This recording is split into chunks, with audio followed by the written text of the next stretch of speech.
আসসালামু আলাইকুম প্রিয় দর্শক, আমি এর আগেও একাধিকবার যুক্তরাষ্ট্রের সঙ্গে বাংলাদেশের যে চুক্তি হয়েছে সেই চুক্তি নিয়ে কথা বলেছি এবং পুরো চুক্তিটা পড়ার পর দেখার পর আমার কাছে মনে হয়েছে এটা আমাদের জন্য আমাদের স্বাধীনতা সার্বভৌমত্বের জন্য একটা বড় আঘাত মানে কি, তখন আসলে আমরা নিজেদের মতো কিছু করতেই পারবো না।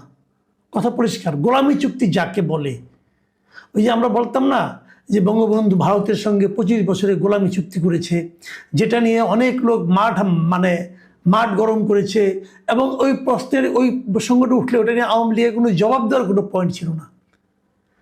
আমার বিবেচনায় যুক্তরাষ্ট্রের সঙ্গে চুক্তিটা করা হয়েছে, এই চুক্তিটার কাছে তুলনা করলে ওই 25 বছরের গোলামি চুক্তি শিশুর মতো। এটা এত ভয়ঙ্কর, এত ন্যাক্কারজনক, এত সার্বভৌমত্ব বিরোধী একটা চুক্তি বাংলাদেশে ডক্টর ইউনূস সরকার করে গেছে, যার সঙ্গে অন্য কোনো গোলামি চুক্তির কোনো তুলনা হয় না। জাস্ট আমাদেরকে ক্রিপল্ড করে দেওয়ার জন্য, আমাদের একদম বিকলাঙ্গ করে দেওয়ার জন্য, আমাদের ব্যবসা বাণিজ্যকে বিকলাঙ্গ করে দেওয়ার জন্য এই চুক্তিটা করা হয়েছে। অজুহাত দেওয়া হয়েছে গার্মেন্ট শিল্পের কথা, যে গার্মেন্ট শিল্পে আমাদের নাকি বাড়বে, রপ্তানি বাড়বে, এই অজুহাত, আর কোনো অজুহাত না। অথচ যে জুজুর ভয় দেখানো হয়েছে, সেই জুজুর ভয়টা এখন যুক্তরাষ্ট্রের যে সুপ্রিম কোর্ট, তারাই বলেছে যে ট্রাম্প এ ধরনের শুল্ক আরোপ করতে পারে না। তার মানে আপনি যদি আজকে চুক্তিটাকে বাতিল করে দেন, অমান্য করেন, তো ট্রাম্প চাইলেও কিন্তু শুল্ক অতটা আপনাকে বাড়াতে পারবে না, কারণ যে সুপ্রিম কোর্টই বলে দিয়েছে পারবে না। তাহলে আপনি ভয় পাচ্ছেন কাকে? দেখুন, আমি এটা নিয়ে বারবার কথা বলছি এই কারণে যে এই একটা চুক্তির কারণে আমাদের দেশে অর্থনৈতিকভাবে ভয়ঙ্কর একটা সংকটের মধ্যে পড়তে পারে। বিভিন্ন খাত, কৃষি, শিল্প, ঔষধ শিল্প একদম ধ্বংস হয়ে যাবে। এবং এটা ক্যাটাগরিক্যালি বিভিন্ন পয়েন্ট নিয়ে কিন্তু আমরা আলাপ করেছি। আজকে আমি খুব বিস্ময়ের সঙ্গে লক্ষ্য করলাম, আমাদের বাণিজ্য মন্ত্রী আজকে সিলেটে গিয়েছিলেন। সিলেটে যে উনি ওখানে একটা ন্যাচারাল পার্ক উদ্বোধন করছেন, করার পর সাংবাদিকদের প্রশ্ন করেছে তারা এটা নিয়ে, এবং সেখানে উনি অনেকগুলো কথা বলেছেন এই চুক্তি নিয়ে। আমি সেই চুক্তি, ওনার পয়েন্টগুলো নিয়ে একটু আলোচনা করতে চাই।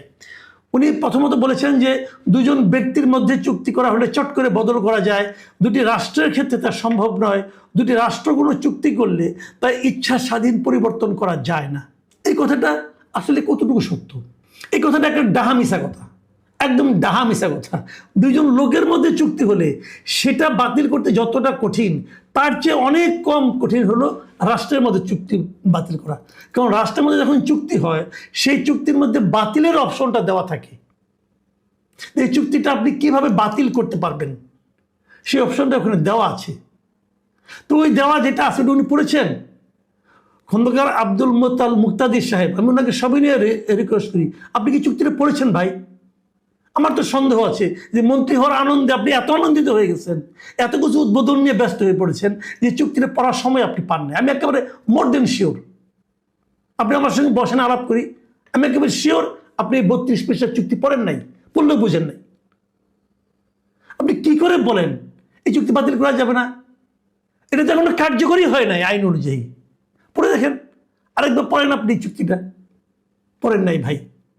এত বড় একটা দায়িত্ব পেয়েছেন, এত যেগুলো কথা বলতেছেন, এই কথা তো কোনো সারবত্তা তো নেই, ভিত্তিহীন কথা বলতেছেন আপনি।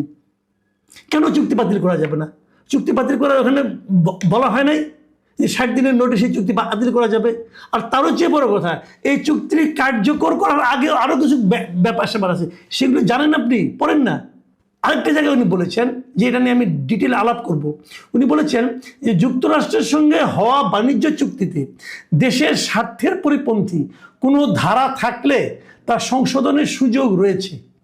এটা বলেছেন, ঠিক কথা, আমি মানলাম। এটা সংশোধনের সুযোগ না, পুরো চুক্তি বাতিলের সুযোগ আছে। তারপরে আমি মানলাম যে উনি বলেছেন সংশোধনের সুযোগ রয়েছে, খুব ভালো। কিন্তু মুক্তাদির সাহেব, আপনার কাছে আমার প্রশ্ন, চুক্তি হয়েছে নির্বাচনের আগে, ফেব্রুয়ারি মাসের 9 তারিখে, আর আজকে মে মাসের 9 তারিখ আসতেছে কালকে, 3 মাস হয়ে গেছে। এই 3 মাসে আপনি যদি চুক্তিটা পড়ে থাকেন, তাহলে দেশের স্বার্থের পরিপন্থী কোন কোন ধারা আছে সেটা কি আপনি খেয়াল করার কথা না আপনার? অথবা আপনারা যারা নাকি সচিব আছেন, আপনারা যারা এক্সপার্ট আছেন, তাদেরকে আপনি জিজ্ঞাসা করেছেন এখানে দেশের স্বার্থের পরিপন্থী কি কি পয়েন্ট আছে? আপনি জিজ্ঞাসা করেছেন? তাহলে যদি থাকে তাহলে করা যাবে ভাই। যদির কথা নদীতে ফেলান ভাই। এই যদি হলো একটা ফালতু একটা টার্ম। যদি আছে কি নাই এটা আপনি 3 মাসেও বুঝতে পারেন নাই। দেশের সব মানুষ বুঝে ফেলাইছে, আপনি বুঝতে পারেন নাই। আপনি এত ব্যস্ত হয়ে গেছেন। যে চুক্তির উপর দেশের ভবিষ্যৎ নির্ভর করতেছে, সেই চুক্তিতে আছে কি নাই, দেশের স্বার্থের পরিপন্থী কোনো ধারা আছে কি নাই, এটা আপনি এখনো জানেন না। এখন আপনি যদির মধ্যে আছেন, যে যদি থাকে তবে করব। কি আছে না আছে আপনি জানেন না কেন? আপনি জানার জন্য দায়িত্ব। আপনি মন্ত্রী হয়েছেন মানে কি?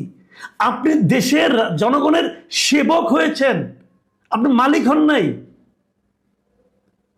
আপনি এই দেশের যত বাণিজ্য স্বার্থ আছে সেটা যাতে দেশের মানুষের কল্যাণে হয়, যেটা মানুষের অনুকূলে হয়, সেটা দেখার দায়িত্ব আপনাকে দেওয়া হয়েছে। আর আপনি জানেনই না চুক্তির মধ্যে কিছু আছে, আপনি এখনো যদির মধ্যে আছেন। আমি সিম্পল আপনাকে 2টা খাতের কথা বলি, এত আলোচনায় যাব না, অত সময়ও নাই। ওষুধ খাত এবং কৃষি খাত, এই 2টা কথা আমি বলি আপনাদেরকে। এই চুক্তি হলে পরে ওষুধ খাতের কি হবে আমি বলি, আপনি মিলাই নিন পরে। 1 নম্বর যে কাজটা হবে, আমি অত ডিটেলে যাব না, অত তাত্ত্বিক অত টেকনিক্যাল পয়েন্টে যাব না, আমি সোজা কথাটা বলি। এই ওষুধটা এই চুক্তিটা যদি বাস্তবায়িত হয়, তাহলে আমাদের এখানে দেশের যারা ওষুধ শিল্প আছে তারা জেনেরিক সংস্করণ ওষুধের করতে পারবে না। জেনেরিক সংস্করণ কি আমি বুঝাই, তখন আপনাকে কঠোর প্যাটেন্ট আইন মেনে চলতে হবে। কিন্তু জেনেরিক সংস্করণটাকে এক্সাম্পল দিই, এই যে আমরা নাপা খাই না, নাপা এস খান তো আপনারা সবাই খান, এটার জেনেরিক নাম হলো প্যারাসিটামল। এই প্যারাসিটামল ওষুধটা এক একজন এক এক নামে বের করে, এক এক নামে বের করে। কিন্তু এটার প্যাটেন্টটা, ব্র্যান্ড নেমটা কি আসলে? যারা বিদেশ থাকেন তারা জানেন, এটা হলো প্যানাডল বলে এটাকে। প্যানাডলের দাম কত? এখন কেন তারা বেশি দামে করে সেটাও বলি আপনাকে। প্যানাডলের দাম কিন্তু প্রায় অনেক টাকা। আপনি থাইল্যান্ডে যেটা প্যানাডল কিনেন 50 টাকা লাগবে আপনার। তো অনেক দাম এটা। কেন সেটা বলি। হয় কি, ওষুধ যখন আবিষ্কার করে, কোনো কোম্পানি ওষুধটা আবিষ্কার করে, যারা আবিষ্কারের পেছনে একটা ব্যয় আছে না, গবেষণার পেছনে একটা ব্যয় আছে না, আছে। এই গবেষণা করে যখন ব্যয়টা করে যখন ওষুধটা বানায় তারা, তখন ওই গবেষণার মূল্যটাও এই ওষুধের মধ্যে তারা যোগ করে দেয়। এটা হলো তাদের ব্র্যান্ড নেমে ওষুধটা বিক্রি হয়। যুক্তরাষ্ট্রে ব্র্যান্ড নেমে ওষুধ কিনতে হয়। তো যখন ব্র্যান্ড নেমে আপনি কিনবেন, তখন ওইটার মধ্যে গবেষণা খরচ সমস্ত মিলে ওটার দাম অনেক বেড়ে যায়। কিন্তু আমাদের এখানে যখন আসে, আমরা তো জানি যে ওটার মধ্যে কী পদার্থ আছে, কী কেমিক্যাল আছে। কেমিক্যাল হলো প্যারাসিটামল কেমিক্যাল। প্যারাসিটামল দেখবেন 500 BP লেখা থাকে। তো এই যে জিনিসটা আপনার বিক্রি করে, এটা হলো আপনার ওষুধের আপনার জেনেরিক নেম। আমাদের এখানে দীর্ঘদিন ধরে একটা আন্দোলন চলতেছিল যে ওষুধকে জেনেরিক নেমে বাজারজাত করতে হবে। যখন আপনি জেনেরিক নেমে বাজারজাত করবেন, তখন ওষুধের দাম অনেক কমে যাবে। এটা আমার আন্দোলন ছিল। কিন্তু সেই আন্দোলনটা আমাদের বড় বড় ওষুধ কোম্পানিগুলি করতে দেয় নাই।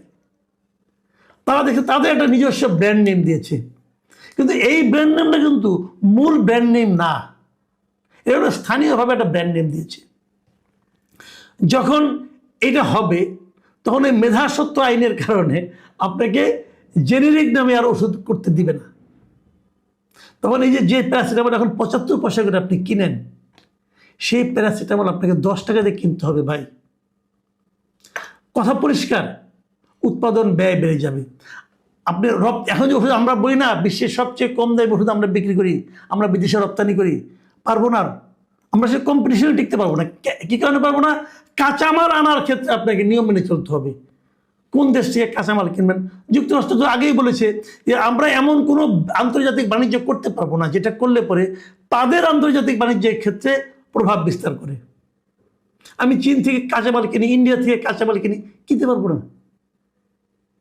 তো এগুলি কি আমাদের ওষুধ শিল্পটা কিন্তু এখন খুবই বুমিং, কিন্তু সারা দুনিয়ায় আমরা ওষুধ কিন্তু রপ্তানি করি। তো সেখানে আমাদের একটা বিশাল ধস নামবে। আমাদের দেশে কয়েকশো ওষুধ কোম্পানি আছে, দেখা যাবে বড় বড় কয়েকটা কোম্পানি ছাড়া বাকিগুলো টিকতেই পারবে না। ভাবুন আপনি, আমি ওষুধের কথা নিয়ে এটা নিলে এই ওষুধ দিয়ে আরেকদিনে হয়তো একটা কন্টেন্ট আমি করবো, কী অবস্থা হবে? ডায়াবেটিসের ওষুধ, ক্যান্সারের ওষুধ আমাদের সাধারণ মানুষ কিনতেই পারবে না, অত টাকা কোথায় আমাদের? এটা উনি বলতেছেন যদি থাকে। ভাই একটু সহজ জিনিস বুঝেন না আপনারা, যদি মানে কি? আবার আপনি ভাবেন তো যে কৃষিখাতে কি হবে? কৃষিখাতে যদি মার্কিন কৃষিপণ্য এখানে ঢোকে, তাহলে আমাদের গম, ভুট্টা, সয়াবিন, দুগ্ধজাত পণ্য, মুরগির ফিড এগুলো কিন্তু স্থানীয় বাজারে আমরা যেভাবে কিনি এখন সেভাবে কিনতে পারবো না। এর উপরে একটা প্রেশার পড়বে, স্থানীয় কৃষকরা প্রতিযোগিতায় টিকতে পারবে না। তবে বীজ, কীটনাশক এগুলোর উপর বিদেশি কোম্পানির আধিপত্য বেড়ে যাবে। স্টেট কথা যে আমাদের কৃষিতে আমদানি নির্ভরতা বাড়বে। যখন আমদানি নির্ভরতা বাড়বে, তখন যদি কখনো কোথাও যুদ্ধ লাগে, তখন ডলারের দাম বেড়ে যাবে, তখন আমদানির উপর আরও চাপ পড়বে। মানে পুরো দেশটার অর্থনীতিকে বিকলাঙ্গ করে দেওয়ার মতো অনেক ধারা, অনেক নিয়ম কানুন এই চুক্তির মধ্যে আছে। আমরা সেটা হাসি মুখে স্বীকার করে নিয়ে নাচতে নাচতে চলে আসছি। আমাদের এই শেখ বশির আর এই যে খলিলুর রহমান।